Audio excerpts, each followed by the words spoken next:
Spiritual ஜோதிடம் TV நேயர்களுக்கு astro KS ஐயங்காரின் பணிவான நமஸ்காரம். வார பலன் 27/5/2024 2/6/2024 வரலும் உண்டான வாரத்திற்கு என்னென்ன பலன்னு மேஷம் முதல் மீனம் வரை உண்டான ராசிகளுக்கு என்ன பலன்னு பார்ப்போம். ரிஷப ராசியில் பார்த்தாலேனால் குரு, சுக்கிரன், புதன், சூரியன் 4 கிரகங்கள் இருக்குது இந்த வாரம். கேது பகவான் ராசிக்கு 6ஆம் இடத்துல, அதாவது காலபுருஷ தத்துவத்தின் 6ஆம் இடம் அப்படின்னு சொல்லக்கூடிய கன்னி ராசியில் கேதுவும், கும்பத்தில் சனி பகவானும், மீனத்தில் ராகுவும் செவ்வாயும் இருக்கா. இந்த வாரத்தில் சந்திர பகவான் பூராட நட்சத்திரம், அதாவது தனுசு ராசி பூராட நட்சத்திரத்திலிருந்து ரேவதி நட்சத்திரம் மீன ராசி வரலும் போறார். இதன் மூலியமாக அதிவேகமாக செல்லக்கூடிய கிரகம் அப்படின்றவர் தனுசு, மகரம், கும்பம், மீனம் இந்த 4 ராசியிலையும் போறார் இந்த வாரம். இந்த வாரத்தில் செவ்வாய் பகவான், அதாவது மீன ராசியில் இருக்கக்கூடிய செவ்வாய் 31/5/2024 அன்னைக்கு மேஷ ராசிக்கு பெயர்றார். இது மாத கிரக பயிற்சி இருந்தாலும் இந்த வாரத்தில் வருது. மேஷத்தில் போய் ஆட்சி பெற்ற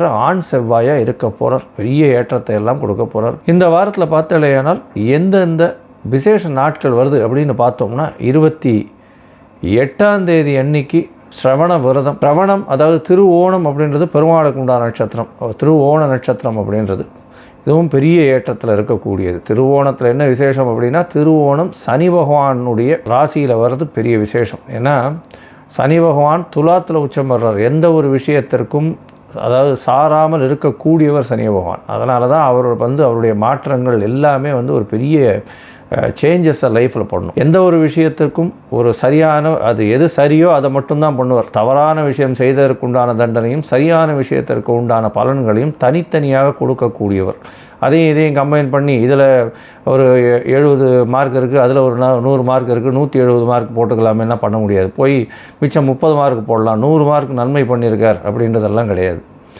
70 மார்க்கு நெகட்டிவ் பண்ணியிருந்தீங்களே ஆனால், அதாவது தவறுகள் செய்திருந்தால் அந்த 70க்கு உண்டான தண்டனையும், 100% நீங்கள் நல்லது செஞ்சுருந்தீங்கன்னா அதற்கு உண்டான புண்ணிய கர்மாவுக்கு உண்டானதையும் செய்யக்கூடியவர் சனி. எந்த ஒரு விஷயத்திலும் வேறுபாடுகள் கொடுக்க மாட்டார். அந்த ராசியில் ஸ்ரவண நட்சத்திரம், திருவோண நட்சத்திரம் வர்றது பெரிய விசேஷம். இந்த வாரம் பார்த்தீங்களேனால் ஸ்ரவண நட்சத்திரம், திருவோணம் 28ஆம் தேதி ஸ்ரவண விரதம் இருப்பார். அதனால் ஸ்ரவண விரதம், அதாவது குழந்தை பிராப்தி இல்லாதவர்கள் ஸ்ரவண விரதம் இருக்கிறதும், கடன் அதிகமாக இருக்கிறவர்கள் ஸ்ரவண விரதம் இருக்கிறது பெரிய விசேஷம். இதன் மூலியமாக அவர்களுக்கு அடுத்த வருஷத்திலேயே இந்த கடன் தீர்றதும் குழந்தை பிராப்தி ஏற்படுறதும் நிச்சயமாக நடக்கும். உடல் உபாதைகளுக்கும் இந்த ஸ்ரவண விரதம் இருப்பாள். அதாவது யாராவது ஒருத்தர் சிக்கா படுத்துருக்கா, இந்த மாதிரியான விஷயங்களும். 28ஆம் தேதி இந்த கத்திரி வெயில் அப்படின்னு சொல்லக்கூடிய அக்னி நட்சத்திரம் முடியறது. அதாவது சாயந்தரம் முடியறது. ப்ராக்டிக்கலி பார்த்தா அடுத்த நாள் கார்த்தால சூரிய உதயத்தும் போது அக்னி நட்சத்திரம் இல்லாமல் இருக்கும். அக்னி நட்சத்திரத்துடைய நட்சத்திரத்தை விட்டு வெளியே வந்துடும். அதாவது பரணி, கிருத்திகை, ரோகிணி 2ஆம் பாதம் வரலும் இருக்கக்கூடிய நட்சத்திரத்தை அக்னி நட்சத்திரம்னு சொல்கிறோம். சூரியன் இருக்கிற நட்சத்திரம், சந்திரன் இருக்கிற நட்சத்திரம் இல்லை, சூரியன் இருக்கிற நட்சத்திரத்தை சொல்கிறோம். இந்த நட்சத்திரம் பிரகாரம் ரோகிணி 2ஆம் பாதத்தை தாண்டர், அதாவது சூரிய பகவான். இதன் மூலியமாக அக்னி நட்சத்திரம் காலகட்டம் முடியறது, அதீதமான வெயில் காலகட்டம் குறையிறது. 2/6/2024 அன்னைக்கு வைஷ்ணவ ஏகாதசி. இந்த வைஷ்ணவ ஏகாதசிக்கும் மிச்ச ஏகாதசிக்கும் என்ன வித்தியாசம்னா, வைஷ்ணவ ஏகாதசின்றது சூரிய உதயத்திலிருந்தே ஏகாதசி இருந்தால் மட்டும்தான் வைஷ்ணவ ஏகாதசின்னு எடுத்துக்கொள்ளப்படும். ஒரு நாழிகையோ அரை நாழிகையோ 10 வினாழிகையோ இந்த மாதிரி ஒரு தசமி சேர்ந்து இருந்துட்டேனால் அது வைஷ்ணவ ஏகாதசியாக எடுத்துக்கொள்ளப்படாது. சரி, இந்த வாரம் எந்தெந்த ராசிக்காரர்களுக்கு சந்திராஷ்டமம் அப்படின்னு பார்த்தோம்னா, ரிஷபம், மிதுனம், கடகம், சிம்மம் இந்த 4 ராசிக்காரர்களுக்கு சந்திராஷ்டமம். சந்திராஷ்டமத்தன்னைக்கு புதிய முயற்சி வேண்டாம், வெளியூர் வெளிமாநில பிரயாணம் வேண்டாம்னு சொல்கிறோம். ஒரு வேளை பண்ண வேண்டிய கட்டாயத்தில் இருந்தால் சந்திரனுக்கு உண்டான எளிய பரிகாரம் அப்படின்னு சொல்லக்கூடிய அருகில் இருக்கக்கூடிய கோவிலில் உங்களால் முடிஞ்ச அளவுக்கு பசும்பால் வாங்கி கொடுங்க. பசும்பால் வாங்கி கொடுக்கறதன் மூலியமாக சந்திராஷ்டமத்தின் தாக்கம் நிச்சயமாக குறையும். இப்போ ஒரு ராசியாக மேஷம் முதல் மீனம் வரை இந்த 27/5/2024 2/6/2024 வரை உண்டான பலன்களை பார்க்கலாம். அதுக்கு முன்னாடி என்னுடைய மொபைல் நம்பர் ஸ்காலில் வந்துட்டுருக்கும், கீழே வந்துட்டுருக்கும். உங்களுக்கு அஸ்ட்ராலஜிக்கல் கன்சல்ட் தேவைப்பட்டதுன்னா என்னுடைய மொபைலுக்கு ஃபோன் பண்ணுங்க. இப்பொழுது மேஷம் முதல் மீனம் வரை 27/5/2024 2/6/2024 வரை உண்டான பலன்கள் பார்க்கலாம். கும்பம், அவிட்டம், சதயம், பூரட்டாதி இந்த 3 நட்சத்திரம் 9 பாதங்களை கொண்ட ராசி. ராசியின் அதிபதி அப்படின்னு சொல்லக்கூடியவர் சனி பகவான் ஆட்சி பெற்று போயிருக்கார். ராசிநாதன் ராசியில் ஆட்சி பெற்று ஆண் ராசின்னு சொல்லக்கூடிய சனி பகவான் மூல திரிகோண வீட்டில் இருக்கிறது விசேஷம்.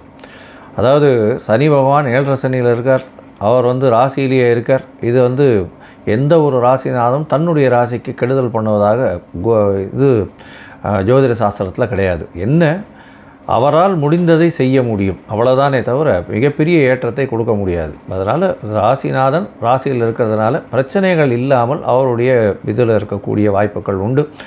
சட்டம் ஒழுங்கில் பெரிய ஏற்றம் கிடைக்கும். அதுவும் வந்து இந்த இதில் ஐஏஎஸ் ஐபிஎஸ் கேடரில் இருக்கிறவங்க, போலீஸ் துறையில் இருக்கிறவங்க, நிர்வாகத்துறையில் இருக்கிறவங்க, அட்மினிஸ்ட்ரேட்டிவ் சர்வீசஸில் இருக்கிறவங்க, இந்த ஹெட் ஆஃப் த டிபார்ட்மெண்ட்டாக இருக்கிறவங்க, அதை தவிர வந்து ஹெச்ஆரில் இருக்கிறவங்க, அதை தவிர துப்புரவு தொழிலாளர்களின் ஹெட்டாக இருக்கிறவங்க, இவங்களுக்கெல்லாம் வந்து பெரிய ஏற்றம் கிடைக்கக்கூடிய காலகட்டமாக இந்த வாரம் அமையிறது.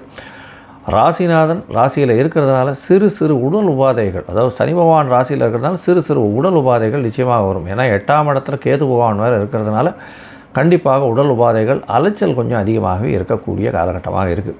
2ஆம் இடத்துல ராகு பகவானும் செவ்வாயும் இருக்கிறதுனால கடிந்த வார்த்தைகள் பேசக்கூடிய வாய்ப்புகள் உண்டு. வார்த்தைகளில் ரொம்ப கவனமாக இருக்கிறது நல்லது.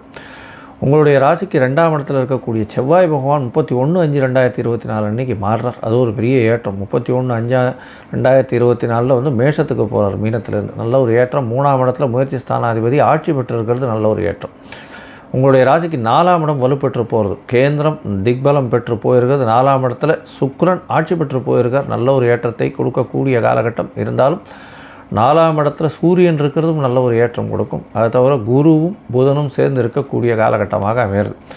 இந்த வாரத்தில் பார்த்தலையானால் 4ஆம் இடம் வலுப்பெற்று போகிறதுனால படிக்கக்கூடிய மாணவ மாணவியர்களுக்கு நல்ல ஒரு ஏற்றம் கிடைக்கக்கூடிய காலகட்டமாக இருக்கும். வெளிநாடு போய் படிக்கக்கூடிய பாக்கியம் நிச்சயமாக உண்டு. போஸ்ட் கிராஜுவேஷன் படிக்கிறதுக்கு பார்த்துட்டேன்னா அங்கே நிச்சயமாக கிடைக்கக்கூடிய சீட் கிடைக்கக்கூடிய பாக்கியம் நிச்சயமாக உண்டு. தொழில் பண்ணுறவா, அதாவது சொந்த தொழில் பண்ணக்கூடியவர்களுக்கு 31ஆம் தேதிக்கு மேலே ஒரு பெரிய ஏற்றம் கிடைக்கக்கூடிய காலகட்டமாக அமைய போகிறது. குருவின் பார்வை 10ஆம் இடத்துல வர்றதும் 3ஆம் இடத்துல வந்து செவ்வாய் பகவான் ஆட்சி பெற்று போகிறதும் பெரிய ஏற்றத்தை கொடுக்கக்கூடிய காலகட்டம். ஏன்னா செவ்வாயின் இன்னொரு வீட்டை வந்து குருவே பார்க்குறார். 4 கிரகங்கள் பார்க்குறது பெரிய ஏற்றத்தை கொடுக்கக்கூடிய காலகட்டமாக அமையிறது.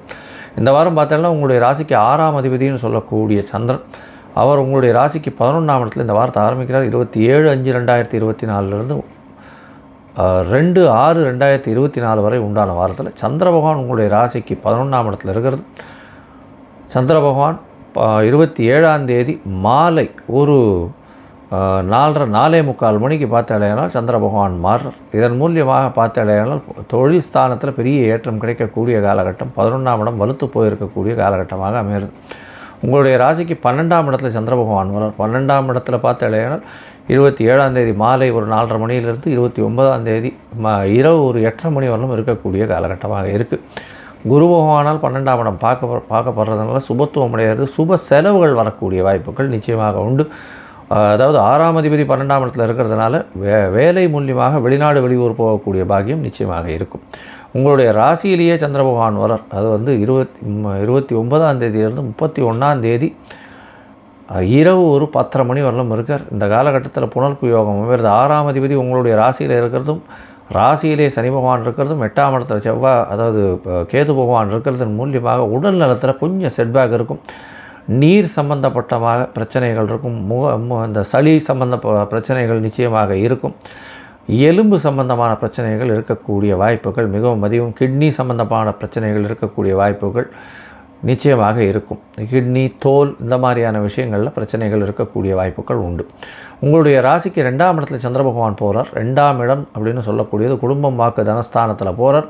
புதிய கடன் வாங்கி குடும்பத்தில் ஒரு பெரிய ஏற்றத்தை பார்ப்பீங்க. கணவன் மனைவிக்குள்ளே ஒரு அந்யோன்யம் இருக்கக்கூடிய காலகட்டம். புதிய கடன் வாங்கக்கூடிய வாய்ப்புகள் நிச்சயமாக இருந்து போட்டித் தேர்வில் வெற்றி பெறக்கூடிய வாய்ப்புகள் நிச்சயமாக இருக்கும். இந்த வாரம் பார்த்தாலேயானால் நல்ல ஒரு ஏற்றமான வாரம். இருந்தாலும் சனி பகவான் இருக்கிறதுனால 8ஆம் இடத்துல கேது பகவான் இருக்கிறதுனால உடல் நலத்தில் ரொம்பவும் ஜாகிரதையாக இருக்கிறது நல்லது. பணவரவிற்கு பஞ்சம் இருக்காது. தொழில் வேலையில் ஒரு பெரிய ஏற்றம் இருக்கக்கூடிய காலகட்டம். வெளிநாடு போகக்கூடிய பாக்கியம் உண்டு. மொத்தத்தில் இந்த வாரத்தில் பார்த்தீங்கன்னா நீங்கள் வந்து கால பைரவரை போய் சேவிச்சுட்டு வாங்க. நல்ல ஒரு ஏற்றம் கிடைக்கக்கூடிய காலகட்டமாக இருக்கும்.